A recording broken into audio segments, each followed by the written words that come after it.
got Wayne Okay, this is Dwayne, joke stuff. or whatever their name is today, and they're going to give us a little anecdotal story. I love it. Tell them a story. You know, No, Don, we got a picture of you.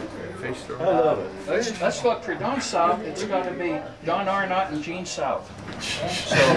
The first time I've ever seen Dwayne at a loss for words. I love it. Oh, you really wanted the word from him. Oh, I thought you were kidding me. I need to practice. All right, Practice. practice. We'll get back to you. How about that You have to goddamn find Terry Boston Wiegand. doors that wouldn't let Here's you park yours. in the parking Because you lot? know Well, what? I told- I've got an anecdotal story, and it's back to the late 60s when Carl Wiegand whooped Dwayne Benton's butt on the basketball court. He's got half your face. That's for a story? I don't know. That's when he had the broken leg. Yeah, that's what did I have a broken leg at the time? Yeah, that's probably right. Right. We've got Brian Bopp and Wade Atkins. Anecdotal story. Brian and Wade were sitting in a darkened Applicon 3D room, and I was at this terminal and Wade was over there. Came in and sat down beside me, and he started balling me up, one side down the other. I mean, he was really giving it to me. Wade was over there and he looked over and he said, I'm going to go see what they're doing. And he scooted his chair over. And then part of the action. he proceeded to ball us both out. Had us in his office, and he was complaining because we hadn't procured the PDP-11 fast enough. And after he reamed us out, he proceeded to open his closet door and showed us that he had acquired one very quickly, and it was in his closet. I remember that. I remember that distinctly. You know, he had rat-holed the PDP-11 he wasn't using at all. Well, it's All right. it's a long way down here on a motorcycle. All right. Well, we've got Terry Bisbee and Jack Bartberger here, two longtime friends at the reunion. So, what do you have to say for yourself? Well, I guess I'll tell Jack something he probably doesn't know. That's hard to believe. We're moving. Back to Kansas. No kidding. After all the years. Yes. Yeah. You know, we've. That's so. I'm moving back to Pennsylvania. Okay. All right. Here's Carl saying hello to George for a long-time motorcycle riding buddy, as is Brian. Absolutely. Doing the videoing, and Larry for a short period of time when he bought the motorcycle from my wife. Oh my That's goodness, true, that's I right. did. I forgot about that. And I sold it because I was scared silly riding it.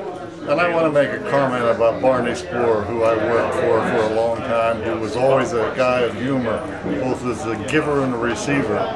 And one day I bought gas at the Chevron station at the entrance to Fort Hills, and it was one of those howling wind days. And I went to go out after I paid for the gas, and the door blew open and it knocked the fella just about down, and his name was John Hornbeck. So I apologized. The next morning I went to work and I told Barney what happened. And he says, what did he say? And he said he didn't say anything. And I said, I apologized to Mr. Hornbeck, and I told him my name was Barney Spoor. So Barney laughed at me. So why did you ride your motorcycle?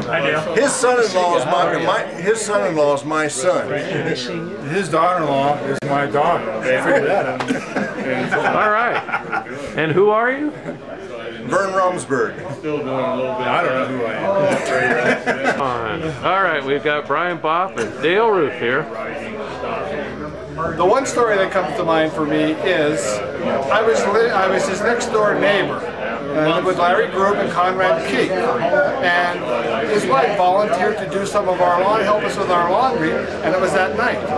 And she had all the laundry out on the line, and it was about 8 o'clock at night, and we were all watching TV together, and she came in and said, somebody stole all the laundry.